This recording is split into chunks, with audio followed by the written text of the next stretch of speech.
Salutare toată lumea, eu sunt Stynl și o să jucăm un nou joc numit Nekopara Vol.1. Dacă sunt atât de serios la jocurile cum ar fi CSGO și Minecraft, hai să jucăm și noi Nekopara. Hai, game start. Thank you very much, I'm heading out now.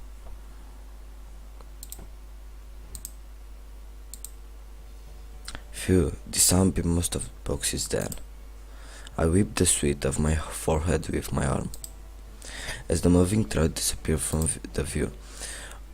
Although it was very early April and only the beginning of spring, today's weather was quite nice. It was even a bit hot. Well, it's a good day for a new start.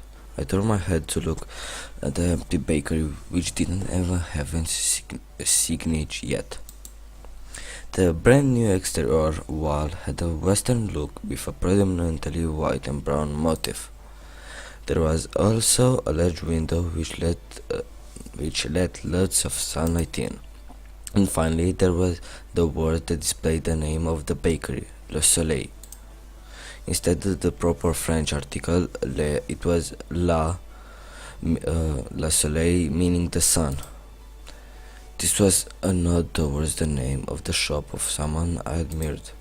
Now that I'm on my own, I have to do my best, I softly murmured myself. From here out, no one would tell me what to do. I was going to start completely anew, despite the stature of my family's name and everything that had happened until now. I alone would decide my path and take responsibility for what I do. Păi de câte am înțeles până acum, el s-a mutat aici cumpărându-și acest restaurant. Și zicea că e o zi bună și povestea ce este la restaurant. I exchanged for the freedom. I can't blame anyone else for what happened. Still, although I was a bit worried. The thought of what lay ahead made me break into a smile. Alright. In any case, I'd better get all these things cleaned up. Să facă curat. I took a deep breath and got my spirit back up. I stepped into the new smiling bakery.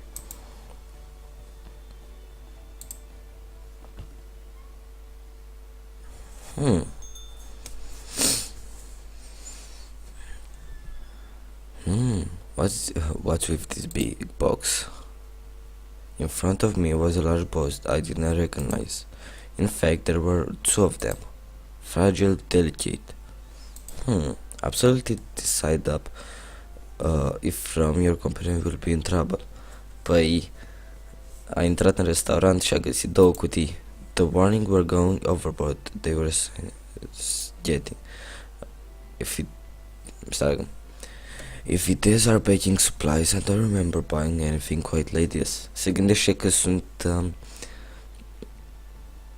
de-astea. First off, they were boxes that looked like they came from my house. Se gândea că sunt resurse pentru pentru cuptoare și de asta.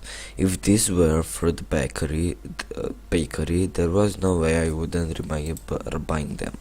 There was no tags from the moving company either. All there was two warning labels. Well, I know for sure once I opened the Achoo.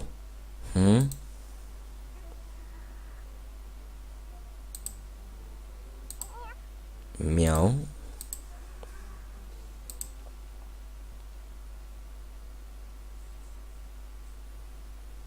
Oh, it's just a cat, Just a troublesome cat,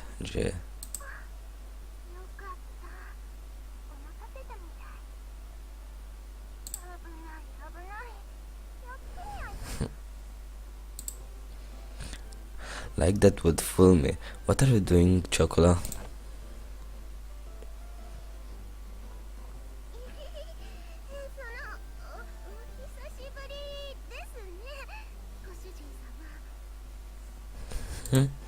We just saw each other at home yesterday, you know.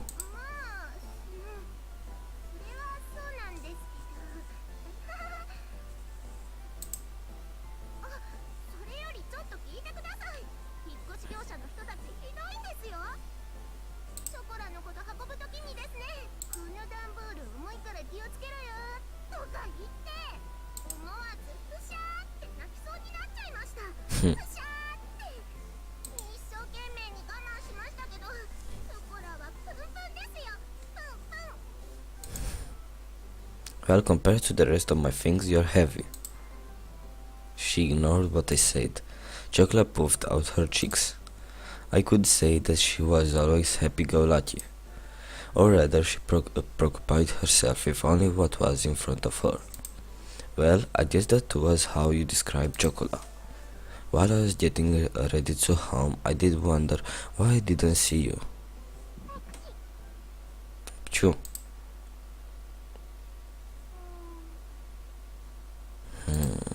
Hey.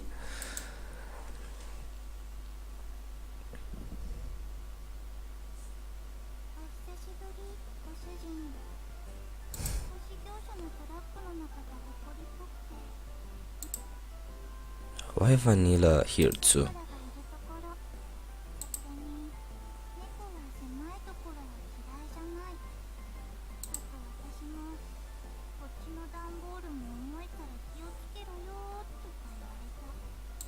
Tată.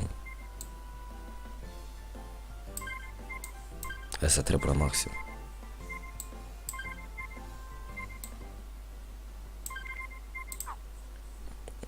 Așa. Again, in any case, chocolate vanilla, get out of there. I was at my wits' end with the large boxes that had suddenly shown up. Anyhow, chocolate and vanilla, get out of their boxes. Why is no one picking up the phone? Just what is Shigure doing? I hung up after trying to call my little sister. There was no way the chocolate and vanilla could have gotten mixed in the rest of the box in the first place. On the outside, cat girls look almost like humans. Păi, tot, nici am înțeles. Că el a plecat de acasă, când s-a mutat aici, pisicile lui au venit și ele. Și au venit în două cutii care au fost cărate de aceea de la mutări. Și acum el vrea să vorbească cu sora lui, personaj principal, care îi cheamă Shigure. On the outside, cat girls look almost like humans. They can understand words and can talk just like us. But more than humans, cat girls were closer to normal cats.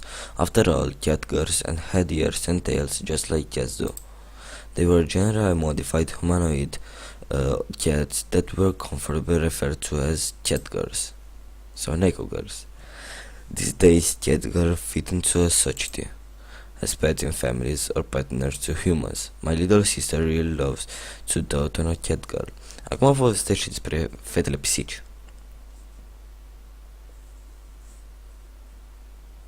Interesant jocul ăsta. So our family has 6, including chocolate and vanilla. In any case, they couldn't have mailed themselves all on their own. Mailing living things through the post would be impossible for one thing. There was no way my parents would have helped with this either. Păi acum se gândește cine le-a trimis pe ele prin poștă. I could only guess that this was somehow Shigure's doing. I see, so Shigure was accomplice too.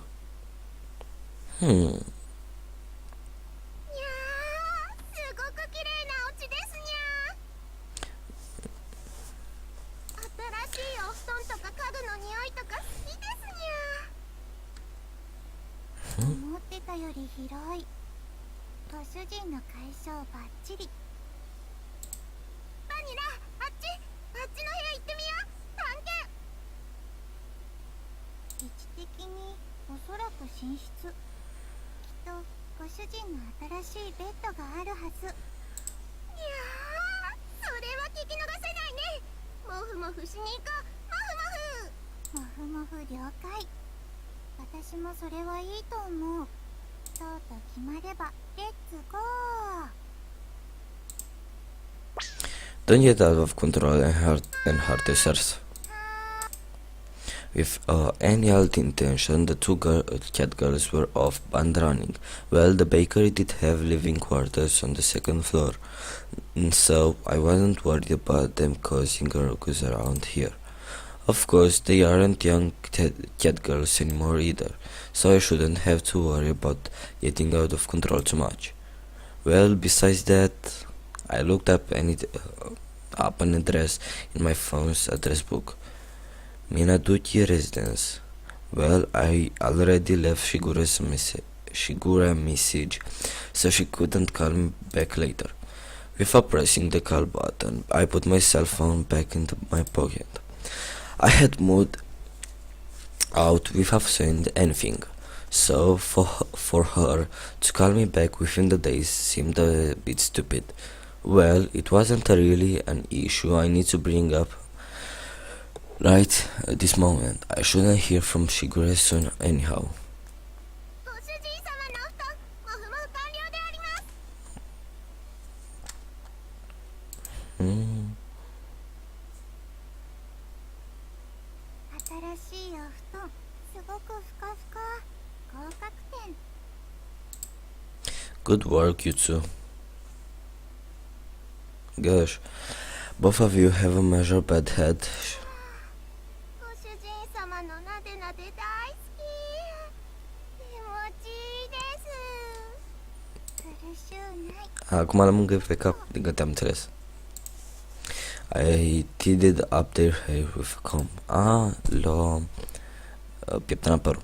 Their soft hair felt nice as always. I lightly bonked them both on the head while they had their eyes closed. Now then, why were the two of hiding among my moving boxes?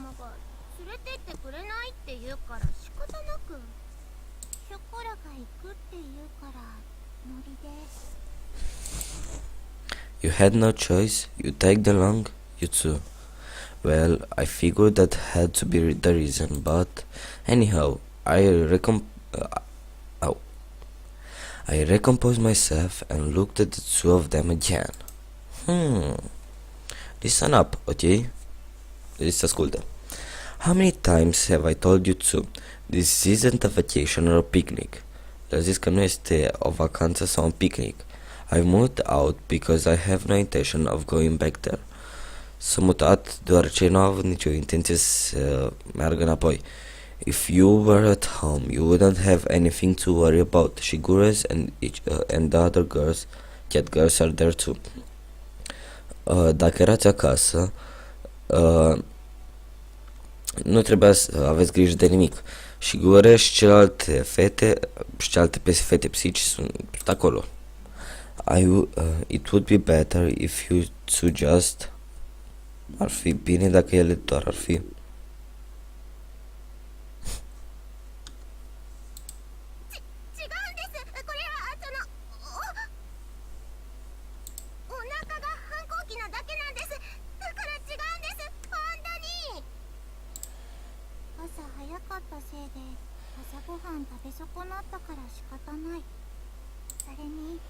ショコラはお腹の音もかわいい。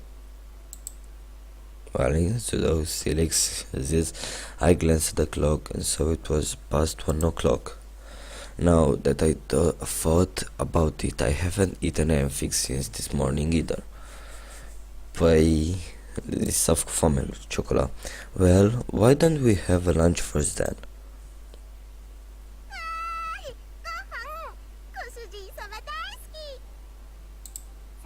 ご主人は話がわかる。かたじけない。 These two were as going as always.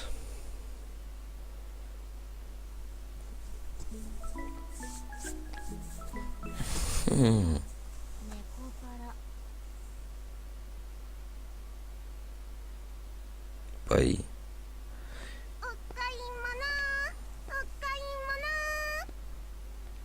Păi, stai, cred că așa se termină episodul de astăzi. Sper că v-a plăcut. Eu am fost Stynl și vă zic la revedere. Dar înainte să vă zic la revedere, vreau să vă zic că data viitoare o să vă traduc tot ăsta, dacă îmi ziceți. Așa că, bye bye!